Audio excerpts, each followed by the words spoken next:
Hola, molt bona tarda, amigues i amics viatgers. Benvinguts al 12è programa d'aquesta temporada 2024-2025 i al mateix temps al 6è viatge a l'altre d'aquest 2025. Avui comptem, com cada dia, amb la Marina Carbonell i el control tècnic. Molt bona tarda, Marina, com estem? Bona tarda, bé, molt bé, molt bé. Me n'alegro. I al meu costat, la Míriam Ucendo. Què tal, Míriam? Doncs aquí estem. On fire, com sempre, no? Sí. Perfecte, així m'agrada. I qui us parla, en Felip Querol. Com esteu? Espero que molt bé. Com porteu la setmana? Espero que aquest mal temps, per així dir-ho, no us hagi afectat. És cert que passen molts dies amb pluja, humitat, núvols, i sí, segur que ens afecta amb el nostre estat anímic, però mirem la part positiva. Tenim més aigua als embassaments i això sempre és positiu. No sé, com ho veus tu, Míriam? Jo fatal. Has anat a fer mal amb aquesta pregunta. Dona. Saps que emocionalment m'afecta molt la pluja. Ja ho saps tu, Felip. I amb això... Jo em sap greu, perdó. No passa res. Avui ha sortit el sol i somriem. Bueno. Però sí que és veritat que fa mandrota aquest temps. Sé que és necessari. A mi m'agrada, sincerament. Però al mig d'una mudança tampoc mola gaire, No, que estigui diluviant, perquè Ja. no és que estigui plovent, és que ha diluviat. Però bueno, ja Quan li queda poc al mal temps i li queda poc a la mudança. I Exacte. ja estarà. Ja està, tot fet ja. I a vosaltres que us diem que moltes gràcies per acompanyar-nos a un viatge en el qual us oferim una mirada empàtica, un punt de vista humà, feminista, comprensiu i sobretot obert per tal d'entendre aquest viatge a l'altre, de la manera de pensar, de viure, d'existir, de fer i d'actuar amb una mirada i una clara intenció de comprendre, respectar, entendre i acceptar o no aquella actitud i aquell comportament que en aquell context i situació diferent i determinada. Perquè diem que cada persona és un món, però és que cada món és molt diferent i cada món té una cultura, una tradició i un tarannà molt diferents. ¿Qué será? ¿Qué será? ¿Qué será? Amb aquesta cançó, amb aquest Què serà, encetem el bloc de pistes i curiositats perquè volem encaminar-vos cap a l'indret que avui tractem. Ja sabeu algunes de les pistes i segurament el país que avui farem, però, per si de cas, us la recordem totes, que sí? Sí, l'any 1893 va ser el primer país amb sufragi universal, és a dir, amb el vot femení. Ben fet. Té el poble amb el nom més llarg del món. Atenció, 85 lletres. A veure qui s'atreveix a pronunciar. T'anava a dir, i no el pronunciarem. No m'atreviré. Mira, us deixarem, quan pengem el vídeo a YouTube, us deixarem una captura amb el... Bueno, de fet, vam trobar un vídeo bastant xulo, ja veureu. Té també el carrer amb més inclinació del món, amb un 35%. Déu-n'hi-do. Sí, com perquè se't caigui alguna cosa. Sí, aquí busca. Tenen 3 llengües oficials. I no hi ha ciutat que estigui a més de 140 quilòmetres de llunyada del mar. Sí, això m'agrada. Si et ve de gust un banyet, doncs mira, això m'agrada. I vas. Bé, som conscients de la dificultat d'aquest país, perquè no són fàcils, però Míriam, què? Què ens Avui dius? parlem de Nova Zelanda.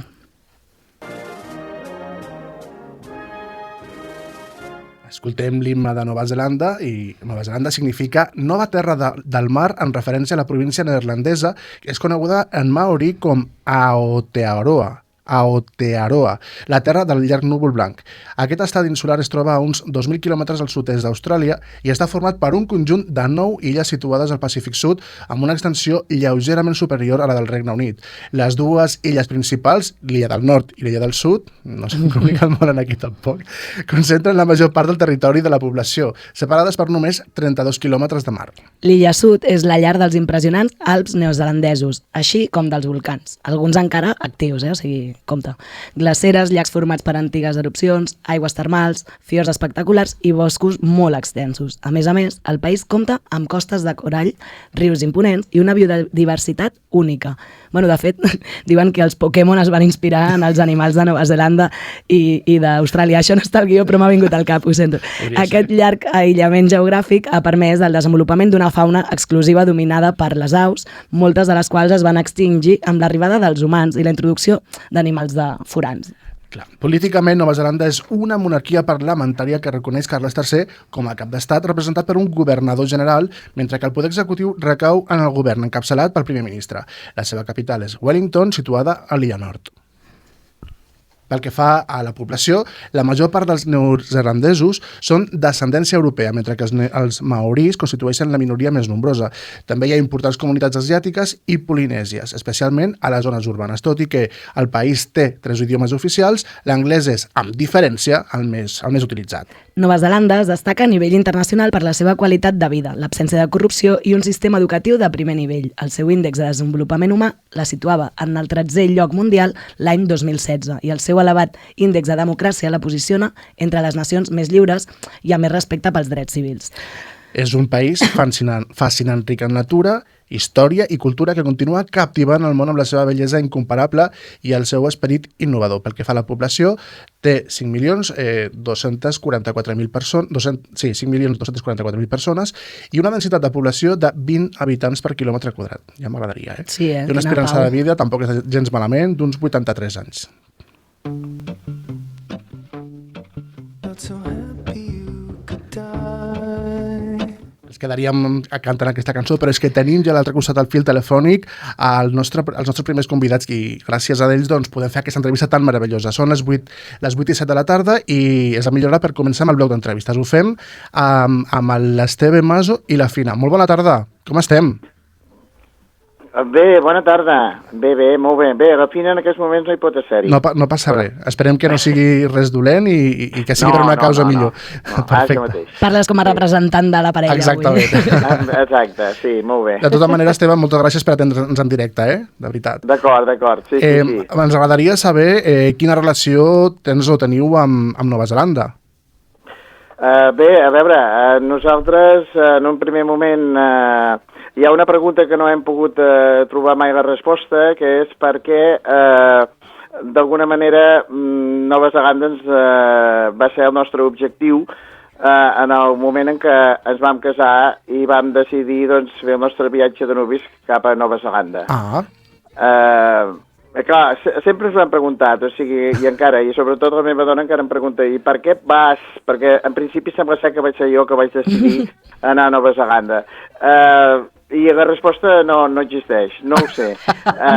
No sé, a mi per curiositat, quan era petita sempre deia vull anar a l'altra punta del món, món. Potser és una mica per això, no? Perquè és que més lluny ja no puc anar-hi. Exactament. Potser era aquesta l'èria. Amb el temps va ser una de les... Jo penso que devia ser una de les raons. El que sí també recordo és que en tot cas en algun moment devia veure no sé, algunes fotografies, alguns saltants d'aigua, algunes imatges, algun escrit, alguna cosa sobre Nova Zelanda que t'hauria agradat, si no... És impossible pensar que allò no fos un paradís com per poder-lo anar-lo a visitar. Perquè quin any veu anar-hi? Perquè clar, el Hobbit no s'havia gravat encara, o perquè clar, ja el van gravar part del Senyor dels Anells, perdó, aquí la friki. O sigui, això no ho sé, perquè hi van anar-hi el 2011, jo diria que sí que ja estava gravat, Doncs segurament sí. Molt bé. Sí, no, estava gravat perquè me'n recordo que estàvem en un lloc a Rotorua, que estàvem a prop de Hobbiton, que en aquell moment no teníem prou temps com per anar-hi, perquè el primer viatge va ser una road movie, va ser d'un mes, i vam visitar des de la punta nord fins a la punta de l'illa nord fins a la punta sud de l'illa sud. Molt interessant. En 30 dies. Em sembla que només 2 vegades vam estar 2 nits en el mateix hotel. Ostres, connectivitat, molt bé. Sí, però això ens va servir molt per poder planificar i pensar que en algun moment allò no ens ho podíem perdre i que ho havíem de viure intensament. I una de les promeses que ens van fer va ser que quan ens retiréssim, quan tinguéssim temps, en lloc d'anar a Santiago de Compostela a fer el camí, ens aniríem cap a Nova Zelanda. Però el repte va ser més important perquè vam dir una de les coses importants d'aquest país és veure i conèixer les estacions, veure el canvi d'estacions. Nosaltres hi vam anar a l'estiu, aquest 2011, i després el 2017 va arribar el moment. Vam dir, ens vam retirar tots dos, vàrem planificar el viatge, vàrem contactar amb una agència que valdria la pena nomenar, una catalana que viu a Nova Zelanda, des d'ara ja fa bastant de temps. La pots dir, sense cap problema. Sí, la puc dir? Clar. Li fem promoció. Més que res també perquè si algun dia tinc oportunitat, doncs m'agradaria també. Doncs això, se'n diu Two Ways. Two Ways, clar. Two Ways New Zealand, amb Instagram. Es diu Two Ways. I és curiós perquè són 2 persones que porten l'agència, una és l'Amèlia que em sembla que és de Manresa, i l'altra és la Ellen, que és d'una ciutat de la Xina. Ah, mira, que curiós. I, per tant, abarquen el que pot ser contactes amb Europa i contactes amb Àsia. Que interessant. Però bé, vull dir, tu pots anar a Nova Zelanda a través d'aquesta agència en català. O sigui, tot el que et munten i tot el que et fan, vull dir, ho fan en català. El 2011 realment va ser... Ens ho van muntar en un mes i van ser elles les que ens van muntar la sortida, no? Sí. I després, quan hi vam tornar a veure, el problema era com arribàvem o com estàvem durant un any a Nova Zelanda. I un dels consells que ens van donar va ser que serien senzillament apuntar-nos com a alumnes per aprendre anglès en una escola privada. Llavors tens com un... Però anàveu a classe a l'escola privada, no? No, i tant. Anàvem a classe i si no complíem, resulta que informaven el Ministeri d'Immigració que no anàvem a classe. Clar, això t'anava a preguntar, dic, realment ho veu fer com un ganxo, però al final us va servir per aprendre anglès, també, no? També, evidentment. Bé, alguna base teníem, però vull dir que vàrem estar els primers 4 mesos amb una classe anant anglès cada dia. Érem els únics europeus que hi havia en aquelles classes, bé, el professor i nosaltres. Tota la resta eren asiàtics i africans. Tota aquella gent necessitava aprovar anglès per poder-se quedar a Nova Zelanda. Era un requisit. Nosaltres hi anàvem senzillament per poder continuar a Nova Zelanda durant un temps. No ho veig malament, No. Per res. Escolta, no, és que sempre ens agrada fer una pregunta i m'agradaria, en el vostre cas, quina va ser la primera sensació quan hi vau arribar? De la primera vegada o la segona vegada? No és la mateixa, m'encanta. Doncs dues respostes, la primera i la segona. Sí, la primera va ser una... Va ser entrar en el paradís, penso que ja ho havia dit abans. O sigui, és un entorn inimaginable. Quan a bellesa paisatgística, a tot plegat, vull dir, la fauna, les cases, els pobles, les ciutats, la gent tranquil·la, relaxada, és molt difícil de poder explicar una sensació tan agradable de poder-te passejar i estar per aquells entorns. Quina enveja, és magnífic. Pensa una cosa, per exemple, que un dels detalls que recordem és que ens podíem passar 40-50 quilòmetres sense trobar ni una sola casa, ni un sol fil elèctric, ni un sol fil de telèfon, i de tant en tant podíem veure alguna bústia amb un caminet en el que se suposava que més endins, al mig del bosc, hi havia una casa. Oi, cuqui. Clar, això a mi em resulta molt atractiu, però suposo que hi haurà gent també que dirà, no? Bé, suposo. Mira, a veure, si parles... Després, quan hi vam estar tot un any, evidentment vam parlar amb molta gent i vam conèixer més coses de tot plegat. A veure, exactament suposo que això és el que dius. El jovent de Nova Zelanda marxa de Nova Zelanda. Ja. Jo t'anava a preguntar si hi havia més activitat a les ciutats, perquè a mi això m'agrada, però uns dies, saps? Després necessito fer coses. No. Hi ha ciutats grans i bé, que vull dir que pots fer la vida urbana total, però majoritàriament la gent viu bastant de cares a la natura. Clar. Encara que estiguis en una ciutat, vull dir, la gent surt a passejar, hi ha grans parcs per tot arreu, es fan barbacoes pràcticament a per tot. Entenem-se, hi ha Wellington, Auckland, evidentment hi ha blocs de pisos, hi ha despatxos, hi ha el que podem imaginar-nos doncs, una mica a Barcelona, però molt més reduït, molt més petit.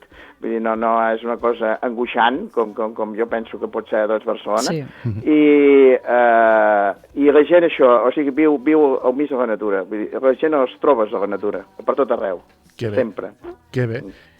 Si haguessis de fer una recomanació a algú que hagi de fer un viatge llarg, suposo que recomanaries els mateixos llocs que vau visitar vosaltres? Sí. Aquesta ruta de nord a sud, no? Sí. A veure, nosaltres pràcticament en un mes es pot fer, es poden travessar les dues illes.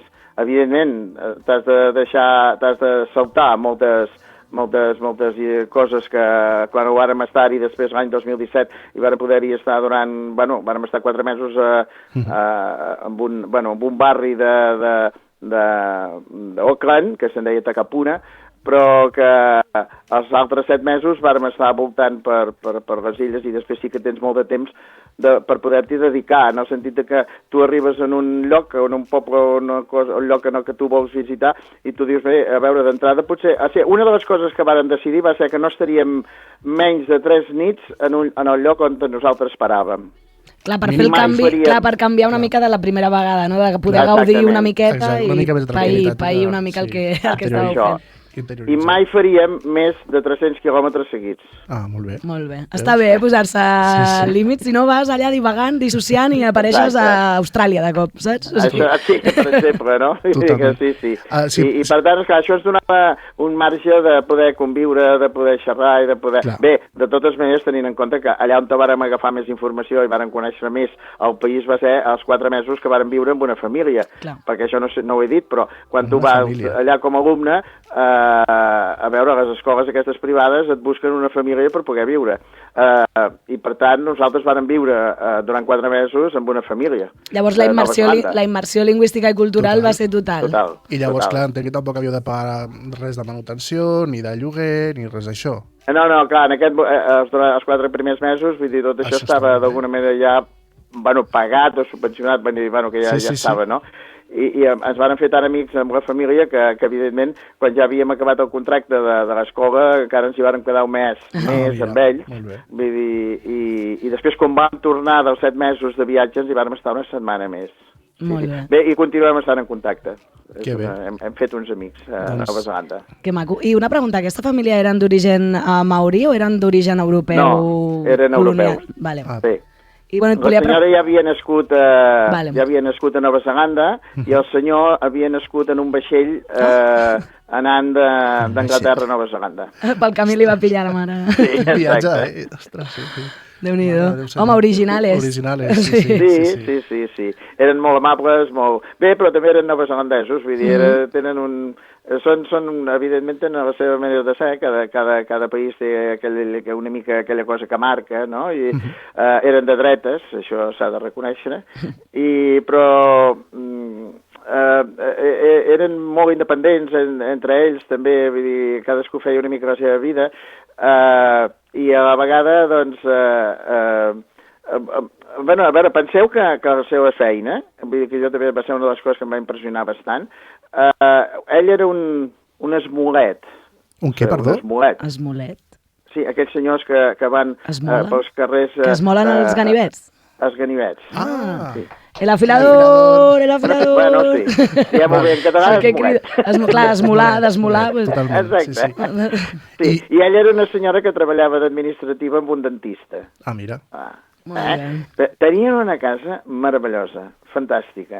Tenien 2 cotxes. Bueno, no ens imaginem l'esmolet com el coneixem aquí. Ja. Que va amb una moto i un no sé què. No, tenia un supercotxe, un cotxe, una furgoneta i tenia les eines allà i tal. Allà hi ha molta tradició de que tothom va esmolar ganivets. Ah, mira. O sigui, i després a casa seva, me'n recordo que li portaven paquets de ganivets dels supermercats i de les carnisseries. Ah, per fer-ho a casa, no? Exacte. I tenia una feinada impressionant. Això vol dir que ho feia bé, molt bé. Sí, clar, però vull dir que nosaltres tampoc tenim aquest costum. No, doncs sort que diuen que és gent bastant tranquil·la i respectuosa, perquè si no un tant ganivet ben esmolat por ahí, jo què sé. Doncs això, no? Vull dir que va ser curiós. I la casa era fantàstica i fabulosa. Tota de fusta, això sí, vull dir, amb un pati bastant gran, amb una zona molt tranquil·la, i tenien... i curiós, també tenien un vaixell. Ostres. Allà tenir un vaixell és com aquí tenir, pràcticament podríem dir, una moto. Tu tens el teu cotxe, però també pots tenir un vaixell perquè el que és deixar el vaixell amarrat a port, doncs et costa 4 cèntims. Clar, al final les necessitats de l'entorn és el que marca l'oferta i la demanda. I el dia a dia, totalment, sí. I a més, o sigui, jo recordo que, ens vàrem portar amb vaixell, vull dir, vàrem fer 2 nits amb vaixell, vàrem anar a diferents llocs, a diferents illes, i jo li vaig preguntar, perdona, però no sé, quin títol necessites per poder portar aquest vaixell i tal? Un vaixell de vela, anàvem a vela. I ell em va dir, jo sóc el capità i jo m'he fet com a capità. I s'ha acabat la història. Un hombre hecho a sí mismo, que diuen, no? I ja està. Doncs Esteve, ni títols, ni històries, ni res. Moltíssimes gràcies per atendre'ns en directe, per la teva història, ha estat fascinant, però ho hem de deixar aquí perquè no tenim més temps. Moltíssimes gràcies i una abraçada ben forta, que vagi molt bé. Moltes gràcies, Esteve. Molt bé, doncs, fins aviat. gràcies a vosaltres. Adéu. Vinga, adéu. I anem ja amb la segona entrevista d'avui. Ell és el Martí Rosés i tot i que no és exactament a Nova Zelanda, està a una altra banda del món, ens pot explicar moltes coses de Nova Zelanda. No és així, Martí? Bona tarda. Gràcies per atendre'ns en directe. De res, bones, encantat a tothom. Hola, bona tarda. Bones. Sí, doncs, en l'últim any, en els últims 12 mesos, hi he estat un parell de vegades. Vaig anar-hi al febrer del 2024 amb els meus pares, vam estar-hi un mes amb una autocaravana, fer les dues illes, i ara aquest gener passat hi vaig estar amb el Barça. El Barça Academy, que fa uns campaments per ensenyar el futbol i la metodologia del Barça a Nova Zelanda. I sí, en menys de 12 mesos hi he estat 2 vegades, una més viatjant i l'altra més treballant. I què feies amb el Barça? Em pots explicar una mica més això, sisplau? Sí, el Barça, conegut arreu del món, als diferents països fa acadèmies o campaments d'aquest estiu, que fa una setmana a cada ciutat. Per exemple, allà van fer una setmana a Wellington i una a Auckland, però també quan anem a Austràlia, no sé, es fa a Sydney, Melbourne, Adelaide i als Estats Units, a molts llocs es fa. I bàsicament en una setmana porten entrenadors del Barcelona directe que ensenyen la metodologia que tenim, que és molt diferent que la dels altres clubs, el tema de possessió de pilota, tot. La nostra metodologia, molt diferent a la del Madrid. Que és més que un club, que som més que un club i ja està, i així. Exacte. Els hi posem allà l'himne a primera hora del matí, tots van amb la samarreta del Barça. Els expliquem tot. Una part de la cultura catalana, però també del Barça, que al final és que és una mica el mateix. Sí. Llavors, el teu dia a dia suposo que seria bastant diferent del que... Del que vas viure el primer cop que vas anar-hi, no? Exacte.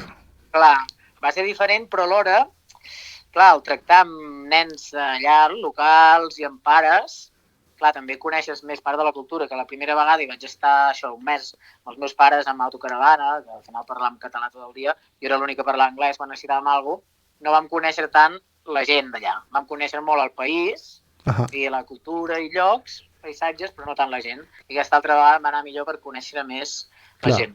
Clar, la idiosincràsia del propi país, no? I la primera vegada va ser més a nivell turista, diguem. Exacte, literal. Quina diferència trobaries entre la societat d'allà i la d'aquí? Primer dato molt important és que està considerat juntament amb Finlàndia i Dinamarca la societat menys corrupta del món. Mira. Que aquí no estem acostumades. Aquí se'ns sorprèn. La corrupció és un punt fort. Però són molt tranquils, hi ha molta barreja cultural també, hi ha bastanta part maorí, però molt europeu que va arribar allà i així. I, després, clar, és una illa molt diferent a la seva veïna, Austràlia, que jo vaig estar 1 any i mig visquent abans a Austràlia, i, clar, una era illa formada ja i aquesta es va formar a causa de l'activitat volcànica, geotèrmica. Una tenia animals molt perillosos, l'altra no té animals perillosos. Una és molt verda. Són bastant diferents per ser veïnes, saps? Sí. I la gent és bastant calmada, tot tanca molt aviat, tipus 4:30, 5, que a vegades surts nosaltres que som més d'allargar fins a les 9 o les 10. Si no hem dinat encara aquí, a les 4. Exacte. Surts a la tarda i sembla Wellington, que és molt maco, al centre sembla una ciutat fantasma a partir de les 5, 6 de la tarda. Que curiós. No hi ha gaires... Digues. No, digues, acaba, perdó. No, dic que a diferència dels Estats Units o així, a Nova Zelanda no vaig veure gaires homeless, gaire gent que viu al carrer, tampoc. Això està molt bé. No. Potser hi ha una estructura administrativa que ja frena això, que ja no permet que s'arribi a aquell punt. Límits, clar. Exacte, i al ser una illa tan aïllada, que també costa arribar, i ells només són 5 milions d'habitants. Clar. Que també estan tranquils. 10 ovelles per habitant. M'agradaria preguntar-te per la gastronomia. Quin és el plat que destacaries o que més et va agradar? Mira, gastronomia precisament no és un punt molt fort. Que tenen. No, igual que no. A Austràlia vam menjar algun dia ostres, però no hi havia allò... Tenen peix, molt de peix també, però no tenen allò un plat allò molt tradicional o així que... Perquè a mi m'agrada molt menjar i és segur que nosaltres que venim de Catalunya i tenim molt bona gastronomia, també a tot arreu on vaig em costa, però sempre m'agrada provar coses tradicionals i allà tema gastronomia no és el punt fort, que diguéssim, però ara tema paisatges o cultura o indrets d'aquests a descobrir, no te'ls acabes, Clar, aquí tenim en Pujol però tenim l'Escudella. Allà, doncs, clar, no es pot tenir tot, o corrupció o bon menjar, tot. Mare Déu, senyor. Exacte. Doncs Martí i Rosés, moltíssimes gràcies per la teva intervenció i esperem que et vagi superbé, perquè ara estàs a Colòmbia, oi que sí? Sí, ara estic a Colòmbia, jo tinc una vida així una mica, fa 14 anys que viatjo pel món i he estat a 64 països i ara mateix porto 2 mesos i mig a Colòmbia, però ja em quedo una setmaneta, vinc 4 dies, soc de Girona jo, a veure la família i amics i faig temporada d'estiu a Suïssa i amb els 4 o 5 mesos que treballo allà, la resta d'any, doncs me'l passo viatjant. Molt bé, doncs ets el nostre convidat estrella, t'haurem de convidar un dia a l'estudi que ens parlis de tots aquests 64 països, perquè clar, el viatge a l'altre, el viatge al Martí, es dirà. Tots els altres. Es dirà, aquest capítol. Quan vulgueu parlem d'un altre país. Perfecte. Moltes gràcies. Doncs moltíssimes gràcies, Martí, una abraçada. Merci. Que vagi molt bé. Adéu.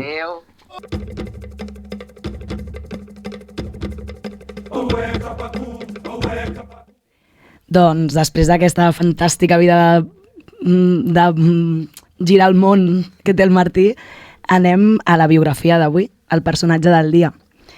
I com podeu deduir amb la cançoneta que acaba de sonar, doncs us parlaré d'una persona maori, i no de qualsevol persona maori, us parlaré de la reina maori, la reina actual. Ui, què és això? Que tinc tos i tot, T'emociones? M'emociono, és que és molt fort això, mira. 13 de gener de 1997, a la regió de Waikato, Nova Zelanda. Comença la història de Te Arikinui Kuini Nga Waihono. És que tu també et busques uns noms més complicats. Ja, cada setmana un nom més llarg i més complicat, però bueno, li direm Arikinui i ja està, ¿vale? Perquè si no és molt llarg. Però no és un dia qualsevol, perquè aquell dia va néixer la filla de Kingi Tuheitia, que era el líder del moviment Kingitanga, que ara us explicaré una mica què és aquest moviment. El moviment Kingitanga és el moviment reial maorí. Hem dit que era una monarquia, però clar, no només és una monarquia maorí. Es va fundar el 1858 com una resposta a la pressió colonial britànica sobre les terres i els drets del poble. Va sorgir amb l'objectiu d'unir totes les tribus sota un sol lideratge, encapçalat per Potatau Te Werhewero. O sigui, els noms ho sento de veritat. Sí. Perdona, és que em fa gràcia, Ja, és que jo que ja l'anglès em costa, imagineu el maorí, saps? Vull dir, aquí faig el que puc. Però amb carinyo, o sigui, no ens riem de vosaltres ni molt menys, sinó d'Enric de mi, perquè no hi ha manera. Res, aquesta iniciativa pretenia establir una autoritat reconeguda per totes les iwi, que iwi vol dir tribu, per tal de defensar els interessos maorís enfront a la creixent colonització pakeha, que vol dir europea. I els objectius eren aquests 3, no? Protegir les terres maorís, acabar amb les guerres entre les tribus també que hi havia, perquè el colonialisme creava conflictes entre les pròpies tribus i, evidentment, preservar la cultura i la identitat maorí. La influència europea posava en risc també la llengua, les tradicions, i el Kingitanga es va convertir en un símbol de resistència cultural i una plataforma per enfortir les institucions pròpies. I was walking down by the station. I saw a boy there. He had no patience.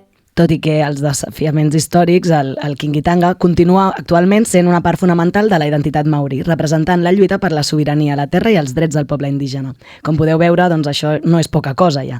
Des del primer moment, la seva vida està marcada per la tradició, la cultura i el compromís amb el seu poble. Imagineu néixer allà sent la filla del rei. Doncs, evidentment, la tradició i la cultura del teu poble la portes dins. Totalment. I per si no fos prou impressionant, és descendent directe també, o sigui, primer que va haver-hi el 1858, Potatautehuerhowero. O sigui, va ser el primer rei maorí. Mira com es riu de mi, ja veuràs tu. El proper dia et faré tu dir els noms aquests llargs. Que et faig dir el nom del poble més llarg, que són 85 lletres. Impossible. Doncs bueno, això significa, doncs, com us deia, que la seva història personal, i és molt jove, com heu vist va néixer el 97, però està marcada profundament i connectada amb aquesta lluita per la sobirania i la protecció de les terres, sobretot ja com aquest punt de recuperar la pròpia terra. No? Encara que no hi ha molts detalls públics sobre l'educació que ha rebut la reina maorí, una cosa és segura, des de ben petita va estar envoltada de la cultura terreo maorí, la història i els protocols del Ket Kingitanga que parlàvem ara. És fàcil imaginar-la, doncs, créixer... Jo me la imagino allà com en aquests paisatges tan guais que ens comentaven ara a la seva... Sí, que no hi ha ningú, que no hi ha... O sigui, està tot verge. Home, clar, que vols... Una bústia cada no sé quants quilòmetres... Llibertat total i absoluta. I clar, o sigui, clar que vols que respectin el teu poble, si és que és preciós, evidentment, no? I jo me l'imagino allà amb els Kaumatua, que són els ancians típics allà. És que me'ls imagino allà amb la barba, ella asseguda, amb els arbres. Tranquil·litat, allà reflexionant. Amb els ocells aquests per allà. Increïble. Doncs explicant-li totes aquestes històries ancestrals per preparar-la per al futur, per ser reina, no? O sigui, per les seves responsabilitats. I sense dubte, doncs, també va aprendre de primera mà com funcionava el lideratge acompanyant el seu pare, que com hem dit ja era rei maorí, en totes aquestes cerimònies i esdeveniments. Tot això doncs, la va ajudar a entendre el paper que un dia hauria d'assumir. I el 5 de setembre del 2024 va marcar... Ayer, o sigui, fa 3 hores, el 5 de setembre del 2024 va marcar un abans i un després en la seva vida. Aquesta data, la nostra amiga Arikinui Quini, la direm així, es va convertir en la 8a monarca del Kingitanga i la segona dona en ocupar aquest títol, després de la llegendària Te Atairangihau, imagineu. O sigui, és la segona dona. O sigui, però la segona té el nom més llarg encara.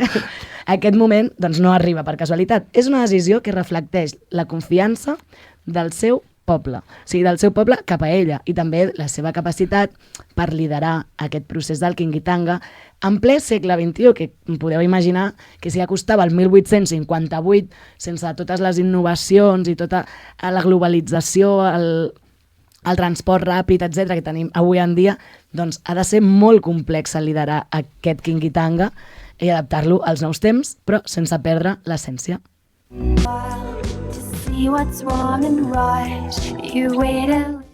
I tot just ara, quan són les 20 i 38 minuts de la tarda, aquí a Sant Feliu de Codines, tenim el plaer de parlar amb una persona que està just a l'altra punta del món. Ella es diu Júlia Viladomiu.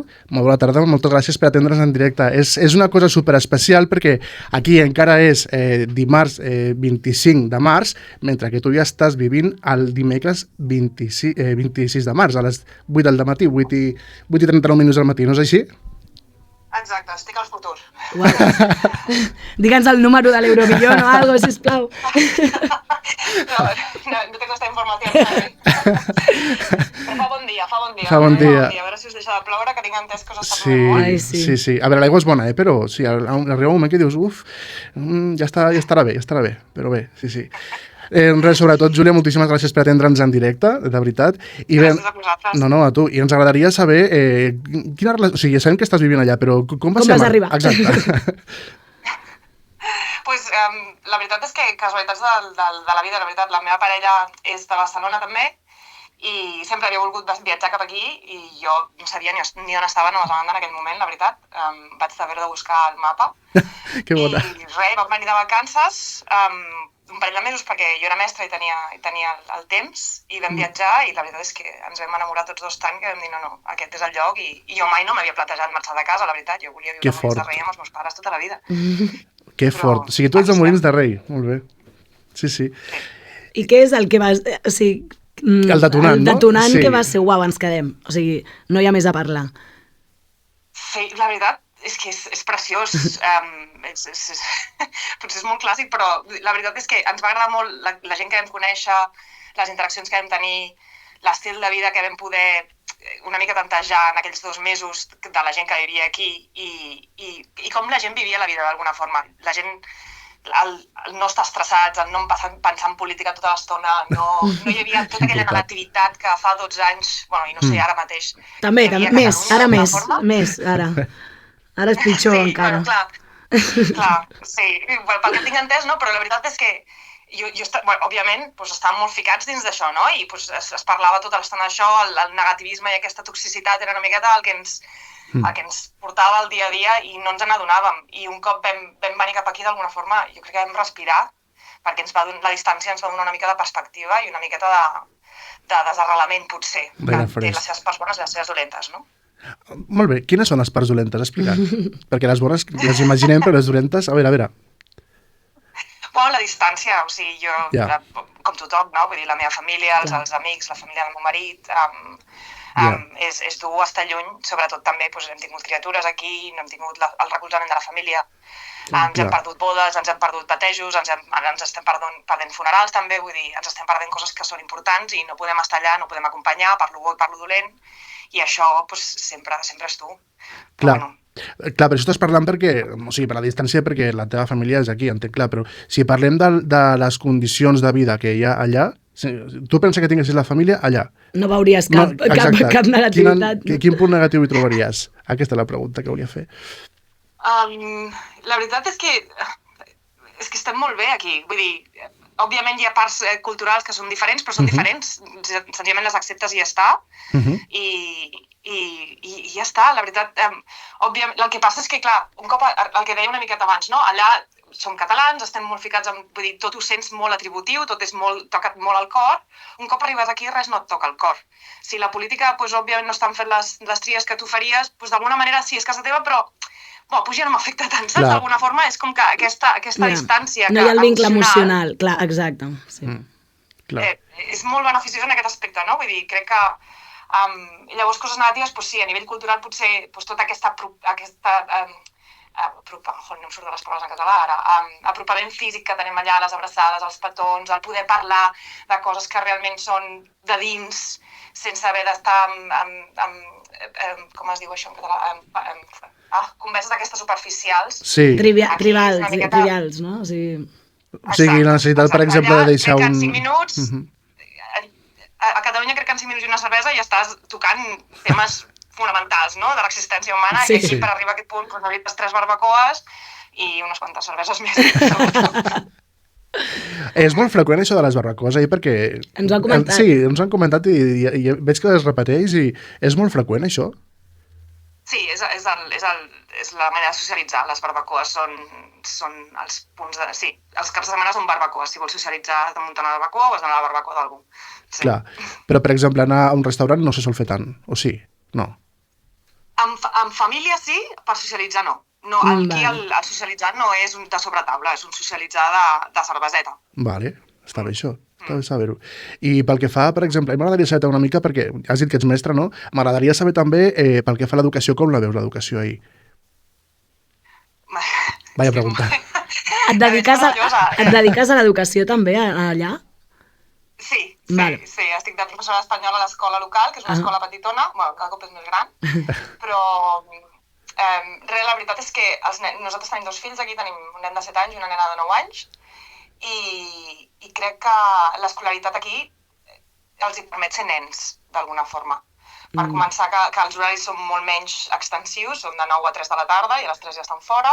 La conciliació familiar laboral és molt més, òbviament, està molt millor que a Barcelona, perquè ens podem permetre estar allà a les 3 per recollir-los i deixar-los a les 9. Això està molt bé. Digue'm, perdona? No, que això està molt bé, sí. La conciliació, que hauria de ser tot arreu igual, però bé. Sí. Exacte. Sí. I la pressió que tenen a nivell escolar és molt menys de la que crec que teníem allà. Clar, d'acord. Si haguessis de dir algun lloc de visitar que recomanaries a algú per fer un viatge, què seria? Nova Zelanda jo crec que és un lloc d'aquests que has d'agafar una caravana, una autocaravana, i donar voltes, perquè no et pots quedar un lloc... pots quedar-te un lloc, però crec que té tants diferents paisatges i tants contrastos que no fer-ho et restaria. la Nova Zelanda és una autocaravana. Exacte, d'acord. És que coincideu tots bastant amb aquest fet, no? Les caravanes I les barbacoes. I les barbacoes, sí, i no estan molt de temps en el mateix lloc. És una coincidència bastant gran, sí. I a nivell d'oci, a part de les barbacoes, en plan, no sé, concerts, festivals, discoteques, no sé. No, per això hem de viatjar un altre cop a Barcelona, un cop cada 2 anys, i llavors fer el nostre fix de sonar i de... Exacte, aquesta era la meva pregunta. Vale, d'acord. No, la veritat és que a nivell cultural li manca molt a Nova Zelanda. Hi ha Auckland, hi ha Wellington, que són les grans ciutats, i si vols viatjar cap allà, nosaltres, per exemple, tenim 2 hores cap a Auckland, per anar al teatre no anirem. Clar, això t'anava a dir, dic teatre, museus, o sigui que m'he centrat en la música, però volia referir-me una mica més ampli, no? No hi ha tanta tradició cultural d'aquests àmbits. N'hi ha més. N'hi ha més. Està creixent. Jo crec que a poc, sí. Però bueno, és un procés lent. És un país amb molt poca història realment, no? Llavors, a poc es va introduint tota la part més artística i cultural, però està molt concentrada a 2 ciutats o 3 ciutats. Llavors, jo crec que s'ha dispersat una miqueta ara. Doncs, Júlia, no sé si tens alguna cosa més a afegir? Alguna cosa més que t'agradaria destacar? No, que em vingui a visitar gent aquí. Queda claríssim, queda claríssim. Et muntem un sonar, així, un FIP, així en un moment a Auckland. Venim i et muntem aquí amb una barbacoa. Això, que no faltin les barbacoes. I ja està.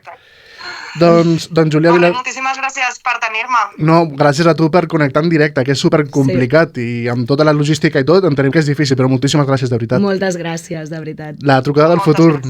Exacte, La trucada del futur. Això és per la història. Història de la ràdio és això. Exacte. Doncs res, una abraçada, Júlia, que vagi molt bé. Gràcies. Que vagi superbé. Una abraçada. Bona tarda. Adéu.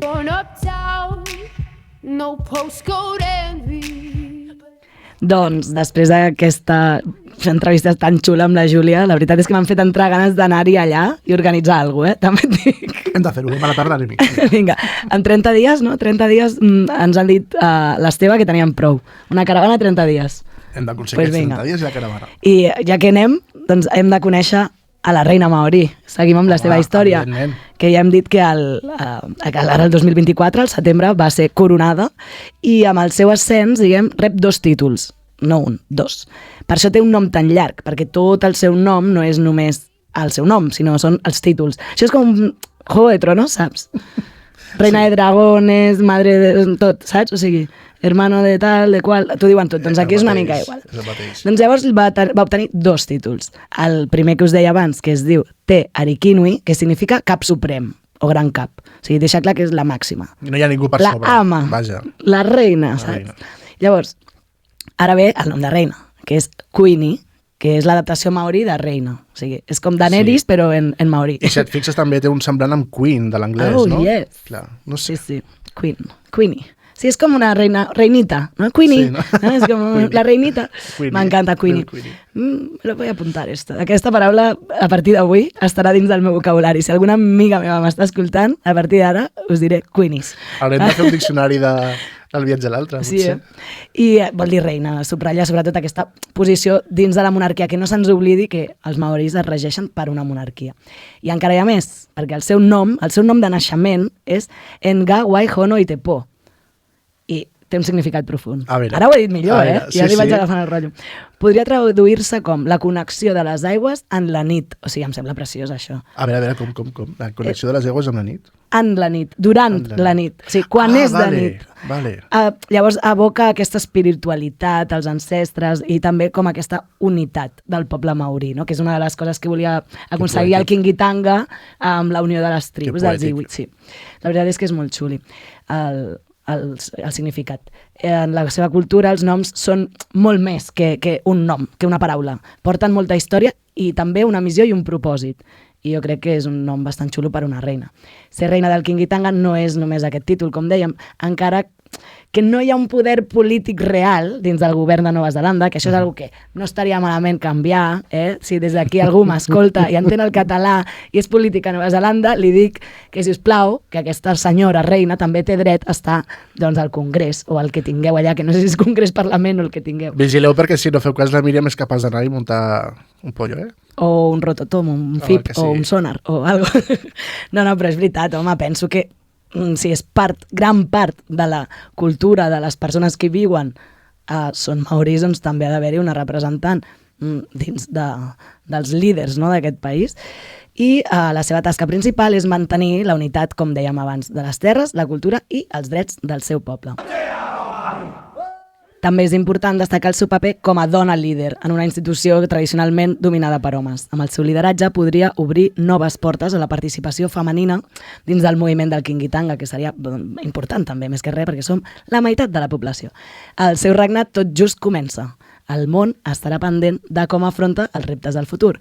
La seva missió serà mantenir l'equilibri entre la tradició i la modernitat, assegurant-se que el Quingitanga segueixi sent rellevant per a les noves generacions.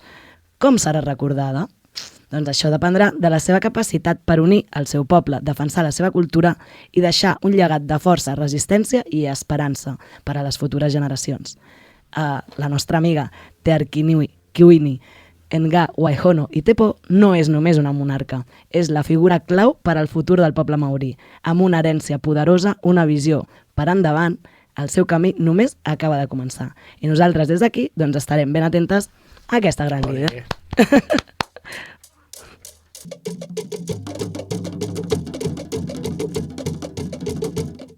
I a continuació, avui us farem una cosa una mica especial, és que us recitarem un poema. El poema es titula La síndrome de Nova Zelanda i comença.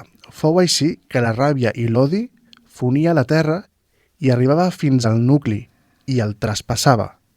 Així ens veuen i així ens tracten. Som a vista seva lladres, pispes. El que és nostre és seu, ho sabeu. Així ens veuen, així ens tracten. Roda el planeta, roden les ments, però res del que fem val es desfà davant d'un tribunal. I Déu instaura les lleis i els jutges, però no menja fetges. Només calla i extermina els vents negres. I potser un dia pasturem a l'altra banda del món, en l'indret on volem ser, perquè ho sabeu, així ens veuen, així ens tracten. Jaume Carbó.